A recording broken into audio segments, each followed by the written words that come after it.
Folks, we have covered the Crown Act on many occasions. Of course, it first passed in California. It moved to other states as well. Then there was the effort to get it passed on the federal level. Well, it didn't. Why? Because Republicans are standing in the way of the Crown Act from being passed. On Monday, the goal was to fast track. It required a 2/3 vote. And it's called, first of all, creating a respectful and open world for natural hair. Okay, Crown Act. And again, it needed to get 2/3 vote to move the bill forward despite gaining the simple majority. Now, the vote was 235 to 188. No Republicans supported it. The two black Republicans in the House, Burgess Owens of Utah, as well as Byron Donald, they both voted against it. And so I tweeted at both of them. And this is what Owens had to say as to why he does not support the Crown Act. Pull it up, please. He tweeted me back, because the black employer who took the risk and built their business has the right to hire employees based on their own dress code, not the employee and their hairstyle wishes. Racism is thinking black people need a Crown Act because only white people are business owners. Well, that's kind of stupid. We, of course, invited Congressman Owens on the show. Have not heard from him. We did talk to the office of Florida Congressman Donald. They said there were votes today. He was busy, but he may try to come on next week. Welcome to have both of them on the show. But joining us right now is Congresswoman Coleman, and she's made it perfectly clear that she's going to continue. Congresswoman, glad to have you back on the show. Here's what I find to be interesting. First of all, when you see that comment from Owens, a brother, by saying and trying to make it sound like only white people are business owners, no, that's not the whole point of it. I remember a few years ago, there was a black woman who was a psychologist, applied for a job at the VA in Virginia. Impeccable credentials. When she left the room, one of the men who interviewed her commented on her hairstyle. She didn't get the job. She ends up suing them. This is actually on the EEOC website. She ends up suing them, wins.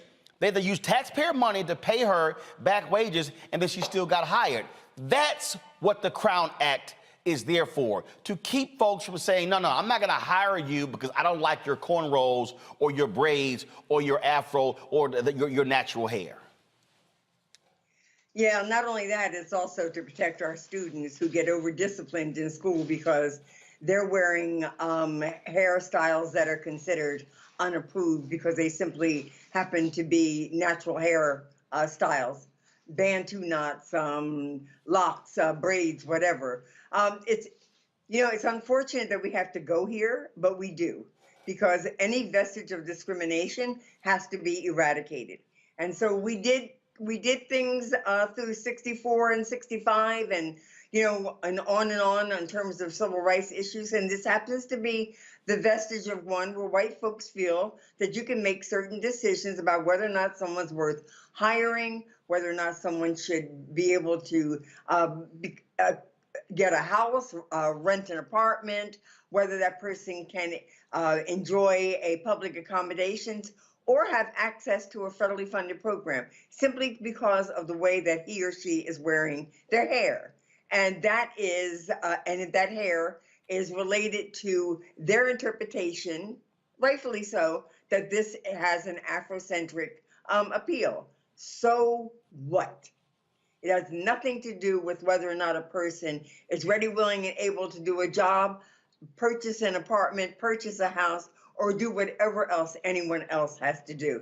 And it really ought not be something that we have to fritter about so much. It passed unanimously in the last Congress in the House of Representatives. It just seems that we're having a devolution of morals and core values in the on the opposite side of the aisle in the House of Representatives right now. And it's shameful. It's unnecessary. You know, now you said it passed unanimously. So all of a sudden, now you have 180 Republicans who are opposing it. What changed? I don't know. I think they're still angry about the big lie. And they certainly can't quite figure out what a positive response is to almost anything. So that's who they are right now. They're disruptive and they're hateful and they're racist and you know, a whole bunch of other things that are not serving their constituents well in the House of Representatives. There were 15 Republicans that did support this legislation the other day. See, this is, and the thing that again, when I look at that comment by Owens, when I listened, there were some Republicans who said, "Oh, this is the bad hair bill." I mean, the mocking, if you will, as if this is really no big deal. When we've done the stories of the brother who was the wrestler, where the referee said, "Oh, if he doesn't cut his hair, he's gonna be disqualified." The brother down in Wichita Falls, Texas, same thing, where they said, "Oh, he has to cut his locks," even though it actually didn't. It met the length requirement. I mean, these are the things that we're seeing where, oh no, you can't graduate unless you change your hair. It literally is the policing of black people. Yeah, it's the racism that's so deep that you find anything that remotely reminds you of something that looks different from you. It should be treated in a substandard way.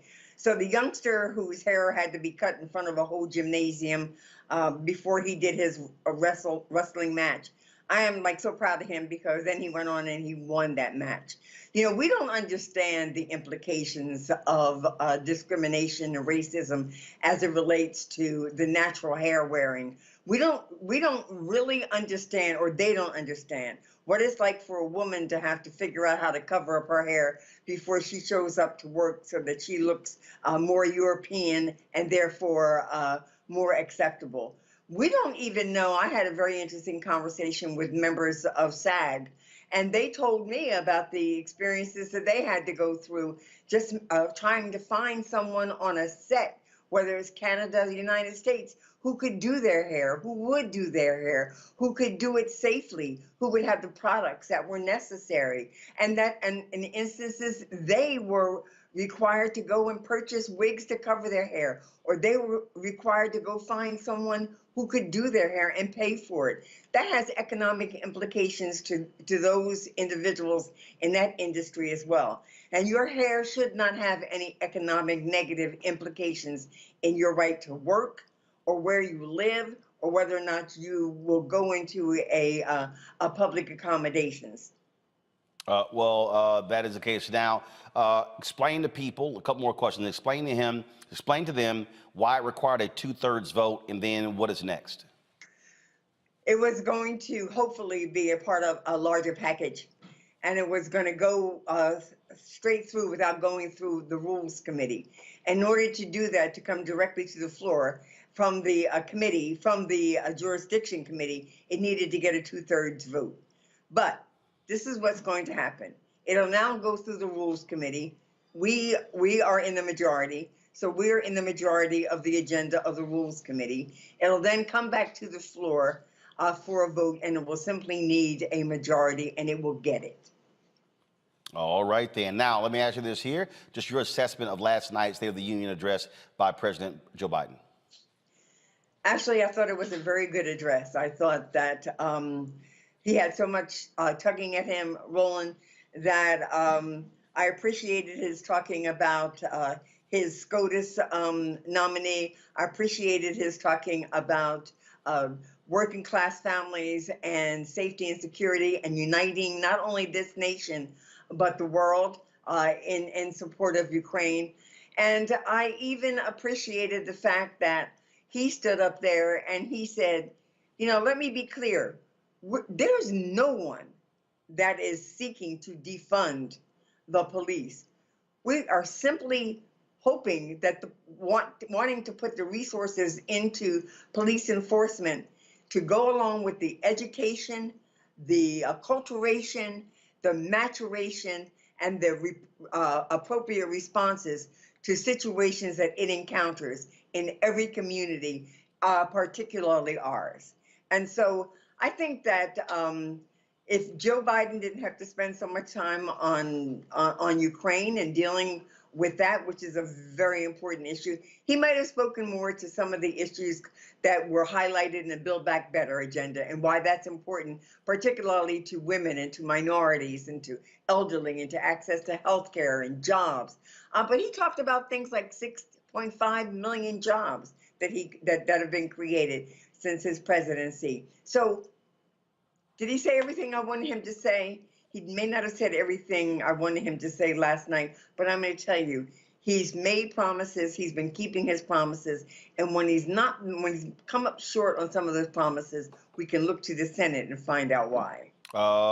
And any reaction to those two nutcase Republicans who chose to heckle the president?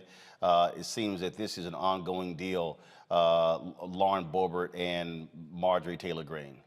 Well, my grandparents used to say ignorance does as ignorance is, but, you know, I actually had a conversation with one of them who made a comment about the Crown Act during the discussion, the debate of the Crown Act, and referred to it as the Bad Hair Act. And I went over and asked her, I spoke to her about thinking that she perhaps misspoke. You say it was Boebert or Taylor Greene? I went over to one of them. Got it.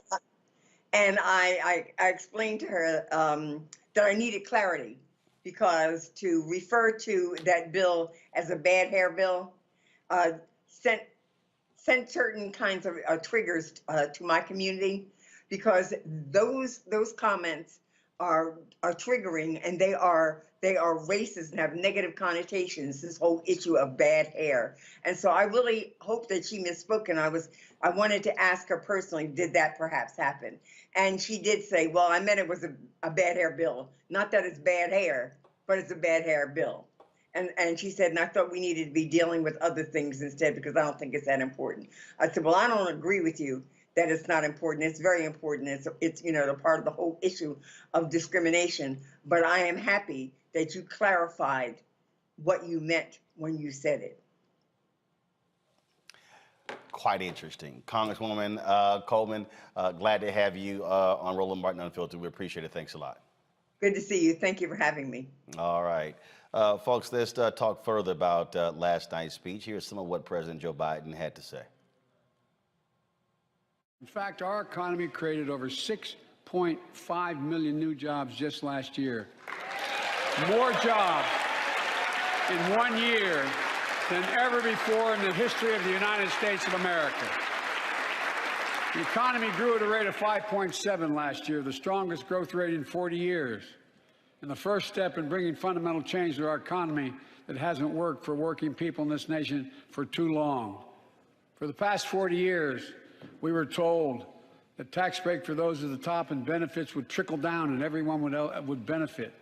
But that trickle-down theory led to a weaker economic growth, lower wages, bigger deficits, and a widening gap between the top and everyone else in nearly a century. Look, Vice President Harris and I ran for office, and I realize we have fundamental disagreements on this, but ran for office with a new economic vision for America. Invest in America, educate Americans, grow the workforce, build the economy from the bottom up and the middle out, not from the top down, because we know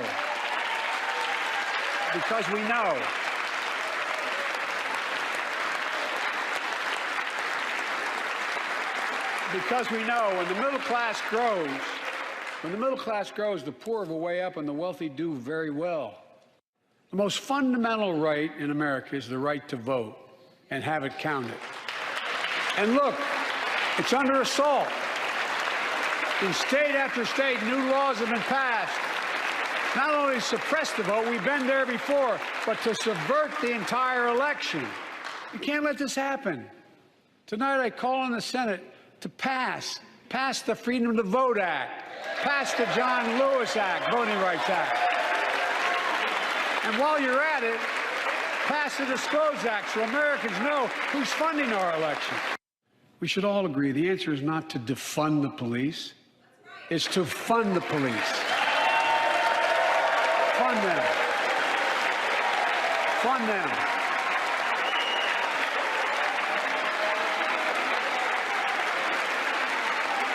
Fund them with resources and training. Resources and training they need to protect our communities. I ask Democrats and Republicans alike to pass my budget and keep our neighborhoods safe. And we'll do everything in my power to crack down on gun trafficking, of ghost guns that you can buy online, assemble at home, no serial numbers, can't be traced. I ask Congress to pass proven measures to reduce gun violence. Pass universal background checks. Why should anyone on the terrorist list be able to purchase a weapon?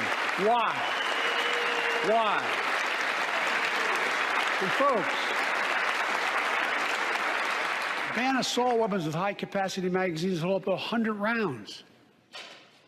You think the deer are wearing Kevlar vests? Look, repeal the liability shield. It makes gun manufacturers the only industry in America that can't be sued. The only one. Imagine had we done that with the tobacco manufacturers. These laws don't infringe on the Second Amendment. They save lives. All right, folks, let's get right into it with my guest, LaTosha Brown. She's the co-founder of Black Voters Matter. Linda Sarsour, she's the co-founder of Until Freedom. We also have on our panel A. Scott Bolden, former chair, National Bar Association Political Action Committee, Monique Presley, legal analyst, crisis manager, Lauren Victoria Burke, writer with the NNPA, as well as the GRIO. All right, LaTosha and Linda, I want to start with the two of you. And so, LaTosha, you, the president there, he did mention the issue of voting rights. You heard that. You also heard and saw the reaction from people over this whole idea of fund the police. Democrats have been blaming defund the police on their losses in different ways. Your assessment of what you heard last night, the president speaking to the nation. You know, I had to actually put his speech in perspective. Actually, I think that his speech, if you were looking at a speech to neutralize the talking points of the Republicans, he did a good job at that. He actually neutralized and protected his interests around, or at least not giving them any talking points. It was actually really disappointing not to hear a stronger statement around as he talked over the voting rights. I thought he made some good points around the economy and some of the things that he had done and brought in the economy. But you know, the one piece that he brought that I thought was really unnecessary, but it was also, I think, a part of that appeal to this moderate Republican that never shows up for anything progressive, was this whole notion of the defund the police. That the idea, it's ironic that earlier in his speech, the first 15 minutes of his speech, he talked about Ukraine, and he talked about the financial, like, withholding resources from Russia because Russia was not acting right, because Putin was using his power to abuse the Ukrainians and undermining their democracy. And so it's interesting that on one hand, he set out and laid out like this accountability, that in order to actually hold one accountable, it is to actually impact their funding. But here we are, but then next he says that the police, who we've seen killed Black people, unarmed Black folks in this country, as a matter of fact, as they are sleeping, that they actually should get more funding. So while if you're asking me if it was effective at neutralizing a Republican talking point, I do think it was effective that. If it was, I think that it further alienates his a base of voters that really have to be activated, that are actually the margin between who's going to come out in the midterm elections or not. I think that it was actually unnecessary. In many ways, it was disrespectful to the very movement of people who actually helped to put him in office. So what's good for the goose is good for the gander. So if we think that financial sanctions will actually help Putin change his behavior, why do we not think financial sanctions, right, and literally redirecting the resources will actually create a more just and equitable justice system in this country and holding the police accountable. See, Linda, here's the thing that is very interesting. The attitude in this country is more money, more money, more money, more money, more resources for law enforcement. When you look at the fact that we spend more money on national defense than the next 10 countries combined, when you look at how Republicans responded to a $1.5 trillion Build Back Better plan, which was $1.5 trillion over 10 years, yet approved, Democrats and Republicans, without any real pushback. A $700 billion annual expenditure for the Defense Department. And that seems to always be the reaction in this country. Oh, more money for the cops. You got the unions out there who push that as well. But explain to me, with all the money they've been getting thus far, why unarmed people still getting shot? Why are cops still beating the hell out of people, resulting in cities having to spend billions of dollars on settlements? Why are we still having, again, individuals who are being paralyzed and folks being impacted? And so folks don't want to deal with that. Boebert jumps up, she yells about the 13 troops who were killed in Afghanistan. Should any of us jumped up and yelled about the black folks that have been shot and killed by cops? That, to me, is what was striking when I heard that last night. Oh, I agree 100%, Roland. For me, the speech was consistent with the Democratic Party, which is out of step with the organizers, out of step with the movement, and out of step with the most marginalized people who continue to come out and vote for them during midterm elections, general elections, and really whenever they need them. The bottom line here is that we always have money for wars. And you know me, I come from a lineage of people and a heritage where people that pray like me and look like me and speak the languages that I speak have been murdered at the hands of the United States government and our foreign policy. So we always find money for more guns and more tanks and more airplanes, but for some reason we can't find money for health care. We can't find money for mental health services. I'll give you an example, Roland. I'm from New York City. The New York Police Department is the largest police force in America by far. In fact, our police department here in New York's budget is larger than our Department of Education, Department of Parks and Recreation, Department of Transportation, Department of Sanitation, Department of everything. Every department, if we added all the budgets together, are still smaller than the New York Police Department. And we still see an increase in gun violence across this country.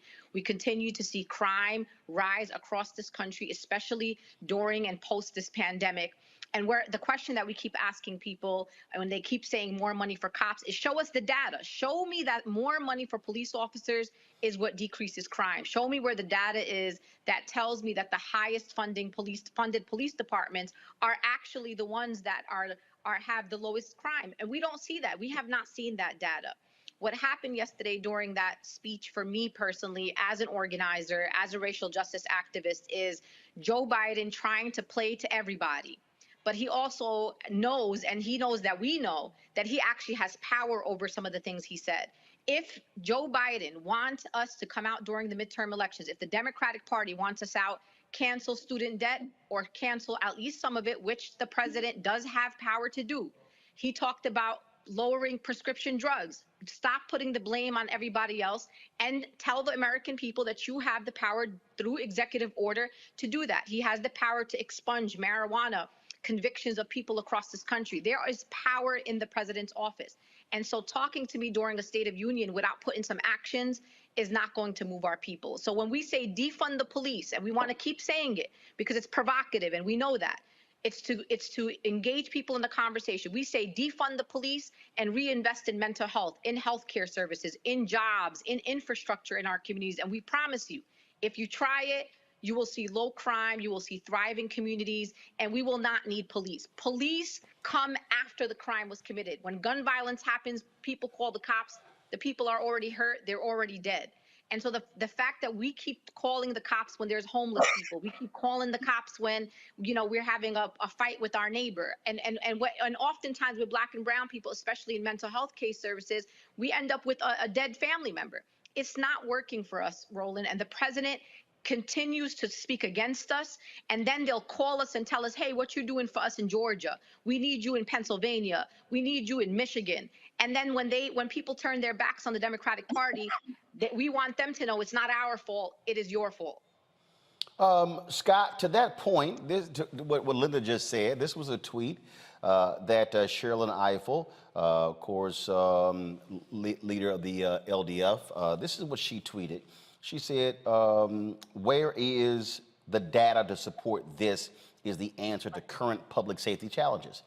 Do the highest funded departments have the lowest crime rates? Are those departments more effective in solving violent crimes? Do they have higher public confidence? This is political framing, not answers. And it's from an historical perspective. I agree with my sister who just spoke right there. She's absolutely right. I'm a former prosecutor from New York City. But here's the headwind.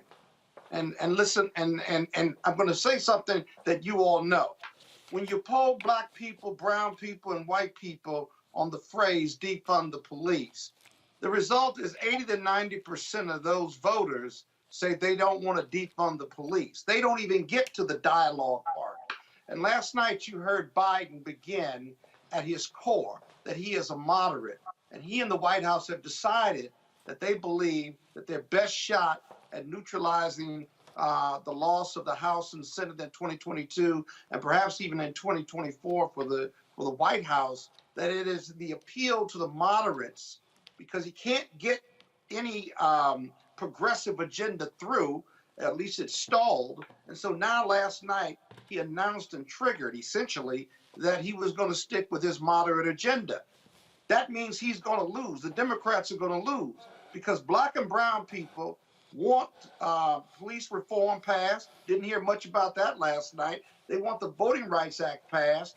This White House and Senate and House can't get it done. And so while black and brown people have nowhere else to go, they do have a choice in whether they come out and they're energized. The Democrats are going to lose in 2022, not because the Republicans are energized, but because the Democratic base isn't energized because this White House hadn't kept its promises. And this is the thing here, Monique, on that particular point.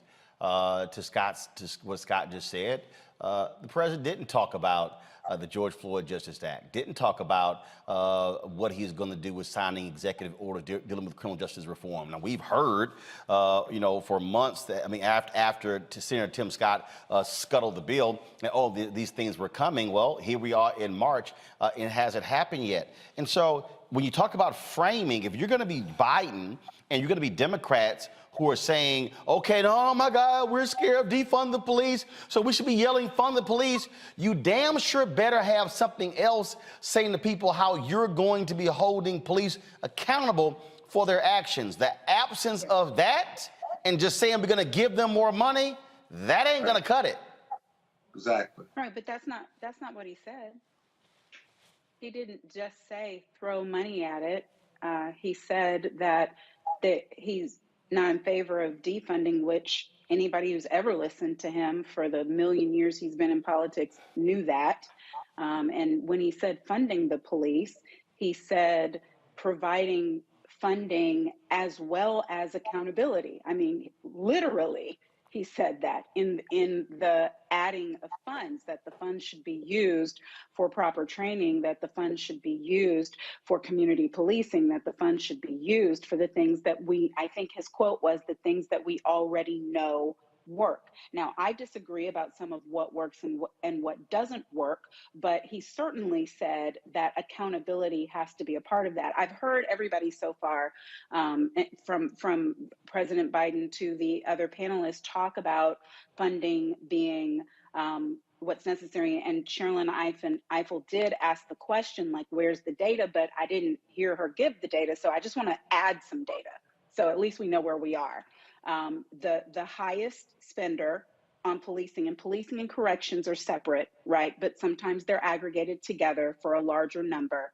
But the highest number per capita is the District of Columbia. And after the District of Columbia, it's Florida, then Nevada, then Maryland. Now, if you look at the changes that have been made in the District of Columbia before the spike of the past year, that money, during a time when I was a part of the the civil division of an attorney general's office that was recommending some of that funding. Some of that did work, but a lot of that went into settlement and judgment funds. A lot of that went into rectifying so that they could stay out of a situation where they were taken over by the government. But then it's Florida, Nevada, Maryland, Rhode Island. You would notice that 2 of the smaller states are spending more per capita than a New York, which I think is 7th on the list.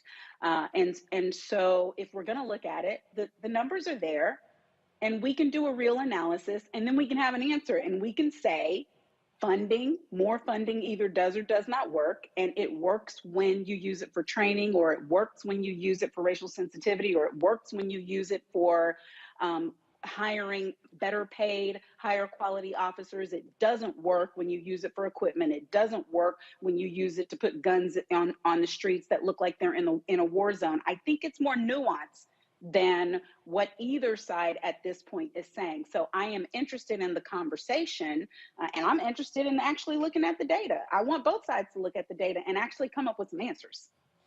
See, Lauren, here's the thing, though, okay? Moni talked about it being nuanced. Actually, in one of Sherilyn's tweets, she talked about the complexities of it. But the reality is nuance doesn't work in political atmospheres. And when you have the folks on the right who do their branding, we know how that works. And then you have reactionary Democrats.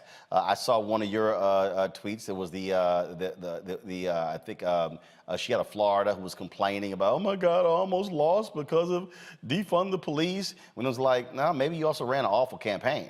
Right. And so, you know, what we're dealing with here is what I hear from African Americans is, we want to see action. What the president is going, he mentioned accountability, but he has to articulate what that is. This White House can't wait until August or September or October to roll out executive order dealing with criminal justice. Hell, Scott scuttled that thing in November, December. It's March 2nd. Y'all might want to do this in the next 60 days. Yeah, that's right. But You to your think? point, Roland, with regard to nuance, okay, it was the Democratic Party that fell into this trap of letting the Republicans define what defund police was. Defund police was a reallocation of resources argument. When you have, as Linda Salsura already mentioned, a New York City with a police budget of $11 billion. What people were talking about in the activist community was a reallocation of resources. The Democratic Party, as usual, allowed the Republicans to define the defund police issue. That was the first idiot mistake, okay? To Scott Bolden's point that Black voters don't have any place to go. Yeah, they do have some place to go, Scott. Their couch. Their couch is where they go on Election Day when they hear a president, hear a president who they just put in office in places like Detroit and Philly and Atlanta and Milwaukee talk about things like, oh, I want to fund the police, in a way that you never hear the Democrats talk about with any other constituency under the big umbrella that is the Democratic Party. Somehow when it's our issue, when it's Black people, he gives all this time in his first State of the Union to talk about how he wants to fund police, to effectively slap in the face these activists that were heard right after George Floyd's death during the racial reckoning. That's what he was doing, because the Democratic Party values white voters over Black voters. That's why. There is no other constituency that you would hear a president of the United States get up there, a Democrat who's won on Black voters, go out of his way to state that this issue that's important to you is not the way we're going to go. And when you see people like Scalise and McCarthy standing up and applauding and giving this president a standing ovation over that, that is crazy. They're heading into a midterm election in which they need Black voters, their #1 most dedicated voting bloc. The #1 most dedicated voting bloc, and that's the way the Democratic Party talks to them. Terry McAuliffe tried the same thing last year, and he lost. He lost. He did the same thing. Oh, we've got to fund police, and I'm for funding police. Okay, Democratic Party, you want to play this? You want to stand up there and talk this way about your number one voting block and then not mention anything about voting rights, by the way. So it would be one thing if he mentioned a lot about voting rights, which there's a front-on attack on voting rights right now in this country, all over the place. President doesn't mention anything about that. But then, oh, let me go into a whole big thing, a whole big section, and take time to slap in the face my number one voting block. That makes no political sense. Whether you agree with defund or not, that makes no political sense. And you will never see any other group treated that way. And if you can name another group under the Democratic Party that's treated that way, I would like to know what that group is, because I've never seen anything like it. So first of all, he did mention voting rights. We played it, but again, to your point, it wasn't extensive.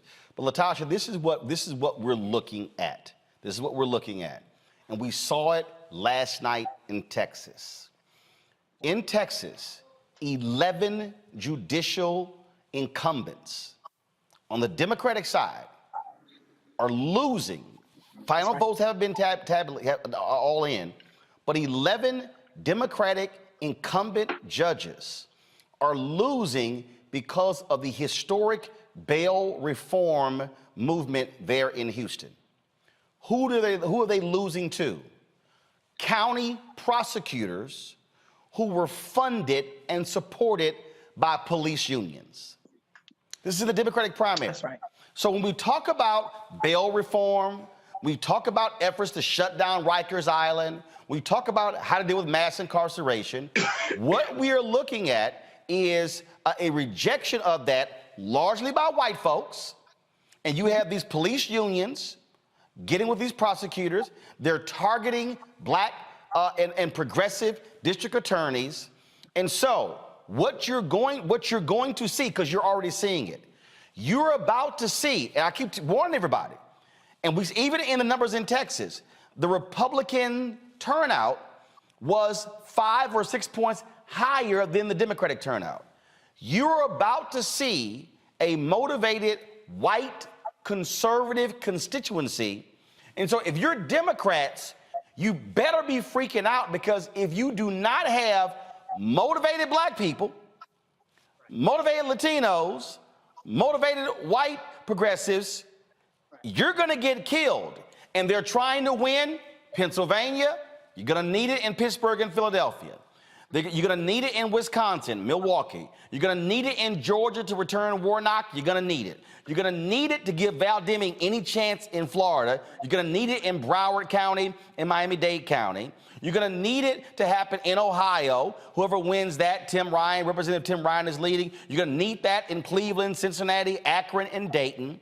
And so they better realize, and look, you're out there in the streets, urban and rural, and so lay out to folks watching what you literally are seeing and hearing that should be scaring the hell out of any of these largely white Democratic consultants running these campaigns. You know, the bottom line is people are not motivated and they don't see anything for themselves. At the end of the day, let's think about, what did black voters get last night? What was the talking point that black voters got? That the major, other than he made an appointment to the Supreme Court, which is significant. We applaud that. I'm excited about that. But ultimately, even to talk about funding, we're going to fund the police. In essence, I'm going to reward the police. He even went on to say that he said accountability, but he went right back and said that some of those things, like getting them cameras, like getting them training, as if that is the issue. That if we get them trained and we get them more cameras, then that's going to stop it. That's going to uproot the structural racism where the very foundation of the police was created to control and manage black people. We can't get away from that. That part of what keeps this party not being able to actually go forward is because it is also has this love affair with white supremacy. It has a love affair with white comfort. And once again, what we're seeing is we're going to see a base that is not motivated, a base that literally will decide, yes, they will make a decision. They will decide to stay home. A base that is saying that we can't even get something that's fundamental voting rights. Think about it. Here it is. I am a voter in the state of Georgia, right? That not only helped get the president in office, but we also helped to make sure that he had 2 senators in which to govern by. So we got 15 minutes of a speech of America defending democracy abroad. We got 1 sentence at best Right. of talking about voting rights and being able to send voting rights over here to me and I'll sign it up. So I think fundamentally, just as you said, that the Democrats, if they're going to want to win, they're going to have to do like the Republicans. They're going to have to take care of their base. They're going to have to motivate their base. They're going to have to give their base something that's not just about a transaction and a talking point, but really is a true commitment around being able to deliver. Secondly, they're going to have to let alone their love affair with this white moderate Republican that has never showed up, that has not showed up in 20 years. That voter, there is data to support that. So this whole idea that this Republican moderate voter is going to come in and change the tide, there is simply no evidence to support that. There's no data to support that. And third, that I do believe that there were also issues around canceling student debt. We didn't hear anything about that. True criminal justice reform. We didn't hear anything substantial about that. And so I think they're going to have to do a better job at really having a clear vision where they're putting to people, being disciplined enough to say, what are they going to deliver for their base? Linda, you are also out there. Y'all are on the ground. You're interfacing with people in public housing complexes, in low-income neighborhoods, in middle-income neighborhoods. You're dealing with people who are formerly incarcerated. Again, when you look at what you are hearing from Democratic policymakers, and project, if you will, what these candidates are going to be facing when they start appearing in front of these voters, as more and more of these primaries begin to take place over the next few months, and then, of course, leading into the general election in November. Listen, I still have the bruises on my knuckles for how many doors we knocked in 6 states during the 2020 elections. And just everybody already knows this. It's not a secret. I'm not a fan of the Democratic Party, but I also understood the importance of defeating a fascist like Donald Trump in the White House. The bottom line is we underestimate these voters. These voters want to see transformative change that actually touches their lives. What we see on the ground when we go to different communities is young people that are saying, wait a minute, you told us something about criminal justice reform. You know, you told us something about the George Floyd and Justice and Policing Act. You told me something about voting rights, that they were going to do something about voting rights, and nothing is happening. We stood listening to standing in solidarity with Ukraine. We talked about fighting for democracy and doing it by any means necessary. Well, I needed my president to sanction places like Arizona and Texas for voter suppression laws, for standing in solidarity with Black and brown communities who are literally in the United States of America being pushed from the democratic process. Even when he talked about the nomination of the Supreme Court justice, which, as Latasha said, we are excited about. One promise kept, that you were going to nominate a Black woman to the Supreme Court, and I'm honored to be alive to see that happen. But even then, a woman who's qualified, who has a resume that is taller than Joe Biden, he still felt the need to say that she and her nomination reassured the Fraternal Order of Police. The Fraternal Order of Police, who had stood against police reform, who has endorsed Donald Trump for presidency. So again, the Democratic Party is not talking to us, and they're not talking to our voters. If you want to win in 2022, you need increased voter turnout. You need young people. You need young Black and brown people to go to the polls. You need new Americans and immigrant communities. No immigration reform. We have not been able to pass a single piece of transformative legislation that was promised to us. And that's what they told us, Roland. You were there in Georgia. They said, win us those 2 seats, get us Warnock and Ossoff, and we're going to be the majority. But the Democrats don't know what to do when they have power, but the Republicans do. They are bold. The Republicans are bold. Are they boldly wrong? Yes. Are they boldly bigoted? Yes. But they are bold, and they stand their ground. And we are asking our Democratic Party to fight for us and fight for our issues in the same way that Republicans will fight against us and against progressive values of our communities. The bottom line is, we're the ones that knock the door. It's Latasha Brown that knocks the door. It's Cliff Albright. It's Linda Sarsour. It's Tamika Mallory. It is the Black and brown organizers who are calling for the abolition of ICE. They are the ones that are calling for the defund police, and we are the ones that turn the people out the polls. So if you want us to stay in line, start delivering for our people, and start at the minimum with some executive orders. And the last thing that I'll say, which is also not true, Bowman won in New York and Scarsdale and Riverdale and some of the most conservative communities in New York City on defund the police, on progressive issues, and beat one of the most conservative Democrats in Congress.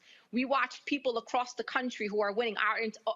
We have a New York City Council that literally won this term around issues like defund the police. We watched Texas, where we have people like Cisneros and Caesar who won primaries on these progressive issues. And so I'm not sure why people believe that we can't win on these issues, because the Republicans make us believe that. They frame our conversation. And I am telling the Democratic Party, let us lead. And we promise to bring victory to our communities, but you cannot continue to speak against us, because the more you do that, the farther we walk away from the Democratic Party. Monique, the State of the Union speeches, frankly, doesn't move the needle like these speeches used to. Okay, so he's given the speech. Folks remarked on it. So here's the question: if you are invited to the White House, if you are sitting there and you have Biden there and Harris there and Jen, Dylan O'Malley and Cedric Richmond, all these different people. What are you telling them that they need to be saying and doing to touch the hearts and minds of folks to get them to turn out in the primary, but also in November? Well, the same things I've been saying. I've been in the room with every one of those people except for the president himself, and I fought tooth and nail for the George Floyd Act. I fought for everything that I could every time I was given an opportunity for our people. What I think is important, though, is that our people understand what's in their interests as well. You and I have had this conversation a number of times, Roland. I don't believe that politics should be a let me entertain you, let me make you smile, let me tickle your fancy, let me whisper in your ear, let me excite you type experience. And then based on the same kind of over enthusiastic experience that a preacher who doesn't have a real message would give to get the congregants to start shouting and show up in the offering plate, our president, our vice president, our Congress should do to us as voters. We are the ones who have the responsibility to utilize the vote that is our right. We are the ones who know the stakes. We are the ones who are making the decisions about who we hire and who we fire based on the available choices. And if we don't like the choices, we are the ones who have the opportunity to put up better candidates. That is all in our hands. And you know, I'm disgusted by the stuff that went on in Texas. Latasha's on here. She can tell you I was texting her and Cliff middle of the night. I was sleep texting when I was watching those results coming in. I sent you the same message because it sickens me. That's my home state, to watch these things happen. But I'm not going to stick the responsibility all over on elected officials who don't just have the Black community that they have to serve. They have to serve everybody in the United States. If we want our interests to be the ones that are on Front Street, we are the only ones who can make sure that that happens. And I do think that a growing economy matters for Black folks. I do think that healthcare matters for Black folks. I do think that the American Rescue Plan helped Black folks. That's what the numbers say. I do think that the things that the administration has managed to get across have been successful. And I do think that the Senate that is a do-nothing Senate that has failed its constituents, and that needs to be fixed. But that means we got to vote more, not less. That means we need not a 50-50 tie. That means we need 6 more votes. So, I would say what I would keep saying in the room, but what I would say in the room to me is not the issue. What we say to each other about why this election matters, whether we get everything we want or not, that to me is what is important. Lauren, what would you say? Yeah, what I would say is that you serve who got you in office. You serve your base. I mean, that's what politics is about. You do serve your base. We're in a country that's changing and getting blacker and browner, and the White House knows that. I mean, you serve your base, and the idea that they would go out of their way to have that section of that speech hit a part of their base in a way that they would, again, never do with anybody else. And they can't claim that any other part of the Democratic Party has gotten them into office. That's who Biden got into office. They have no problem doing that when it's policy for white women, when it's policy on immigration and the Dreamers, when it's policy for LGBT. He had no problem, obviously, talking about Ukraine. So at the very least, I would ask the president not to go and find the thing that's important to Black voters, one of the things that's important to Black voters, and then decide that he's some sort of Republican light. That was basically a little bit of Sister Souljah, because they think, to Latasha's point, that they're going to get the magical moderate white voter. That's what they're doing. It's nonsense. And they keep doing it over and over again. And they keep learning the same lesson over and over again. And they keep losing over and over again. Scott? Roland, I would run this segment. I start my presentation off by running this segment before the president, the vice president, and all those other really important people who are making these political decisions. And I would ask them, the problem with Democrats is they are addicted to attracting the moderate white voter. The moderate white voter has not voted for a Democratic president and who won, let alone lost, since Lyndon Baines Johnson.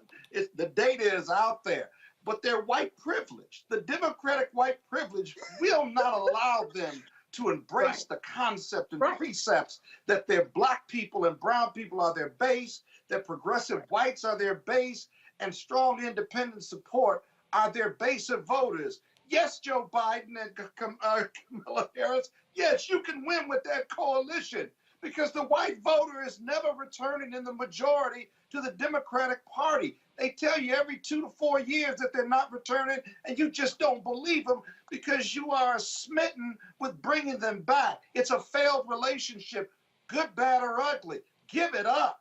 Go to your base, stick with your base, but their white privilege won't let them. And they're going to try and try and try. They're going to try it all before they ultimately decide otherwise. And it wasn't different when we had a Black president, and we got a black vice president right now. And it's just dumb politics. Politics. I have to let Latasha and Linda respond to this, because I think what Scott just said, what Lauren just said, I'm still laughing. Last week, Bill Maher on his show, I don't know what the hell to call him these days.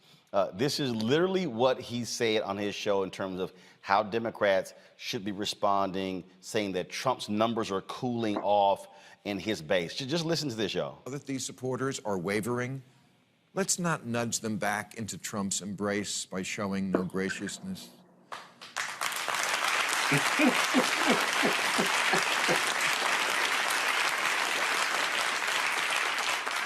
The Democrats' own committee, responsible for getting Democrats elected this November, is telling their candidates, you are losing because you come off as preachy and judgmental. So sure, the temptation will be to humiliate Republican voters who are now finally coming to their senses about Trump, to shame them, call them deplorable, and say, what were you thinking, you stupid fuck? I'm saying don't do that. Don't do that. Don't do it. I know I made it sound good, but don't do it. Don't do it. Latasha, here's what's hilarious. Them folks who voted for Trump, they ain't coming to Democrats. And this is the thing. Democrats will spend an inordinate amount of money and resources and time trying to convince those people to vote for them when the numbers don't lie. Monique talked about earlier, we talked about data. You can actually spend fewer resources and less time trying to get your base out to vote than trying to flip them.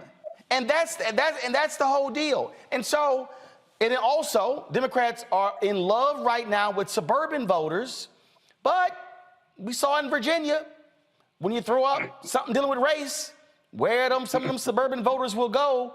And so when you start talking about trying to win, you've got to maximize Black turnout, you've got to maximize Latino turnout, you've got to maximize young white voter turnout, and you've got to also be willing to go, like Stacey Abrams did, into rural parts And you're going to lose, but you decrease the margins. You don't lose 80-20. You lose 65-35, 60-40, 55-45. That's recipe to winning. But if you're about to spend a lot of your time trying to flip some Trump voters, especially his base, you're wasting your time.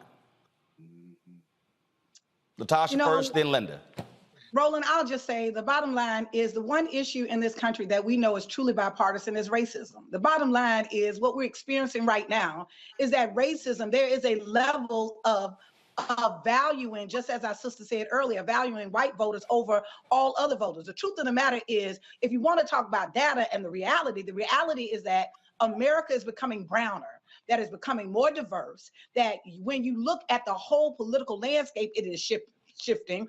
America is younger, that there are more voters actually that are younger voters now that have finally eclipsed the baby boomers. So they may be talking to the base of back then, but the future of the party, they are not cultivating the respect, the trust, not only in this transaction of the election, of going forward. You know, and something that Monique said, I do agree that you have to understand that you represent all of America, but what seems consistently is that when they speak about, particularly Democrats speak about their agenda, for some reason, the Black issues are the issues that drop from the table. Everybody else, we can go hard in the paint about their issues. Right. But when it comes to the Black issues, those drop from the table. And so I just say that because I don't think that there's anything wrong. I think if we really are trying to build and strengthen a democracy, it is our responsibility to hold elected officials accountable. You're right. Have the power, and this is part of the process of actually saying and calling them to account on these issues that we care about in our communities, and that is going to motivate and going to move people to vote. We got to raise those things if we want to see the kind of change we desire and we deserve. Latasha Brown, co-founder of Black Voters Matter. I appreciate it. Thank you so very much for joining us. Linda, final comment before I go to break. I mean, listen, when we were organizing during the 2020 election, we were going to what I would consider, and I'm from Brooklyn, so I'm just going to say it this way. We were going to the hood. We were going to public housing in places outside on the outskirts of Miami. We were going to places in Philly and in Pittsburgh and in North Detroit. And guess what? I looked around and I was like, why aren't there flyers here? Why does it look like nobody from the party came and knocked on these doors? It's because the Democratic Party considers many Black and brown voters as low propensity voters instead of high potential voters. So the party has an agenda of who they want to reach out to, and they expect us to do the rest of the work. Well, I'm telling them in 2022, put up the money, go to these high potential voters, but you better come with some tangible items. You better come with some executive orders, and you better come and let them know that you are ready to fight for them in the way that they deserve, or they will not show up to the polls. People will say to you, Roland, that, listen, we've been living in a country with racism for hundreds of years. We have seen poverty. We have lived poverty generation to generation. And I know so for some people, they might not like that mentality, but people are exhausted and they're tired and they don't want to be lied to. They want to be delivered to. So let's hope the Democratic Party changes their attitude and knows who their true loyal members are that are going to help them keep the House. And the responsibility is on them and not on us. All right, Linda Sarsour, co-founder of Until Freedom. We appreciate it. Thanks a lot.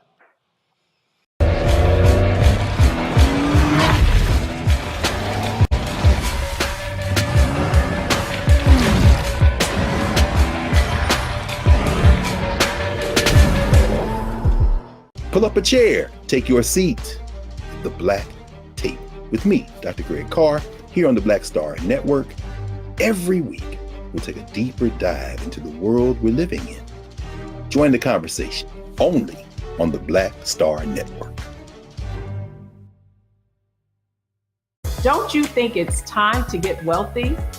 I'm Deborah Owens, America's Wealth Coach, and my new show on the Black Star Network focuses on the things your financial advisor or bank isn't telling you. So watch Get Wealthy on the Black Star Network.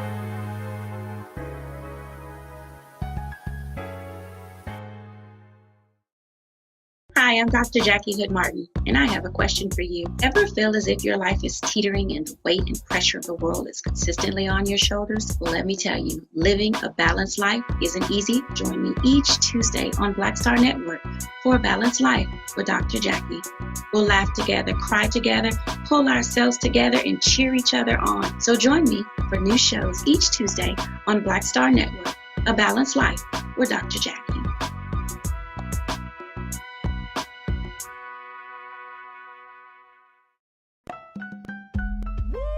We're all impacted by the culture, whether we know it or not. From politics to music and entertainment, it's a huge part of our lives, and we're going to talk about it every day right here on The Culture with me, Faraji Muhammad, only on the Black Star Network.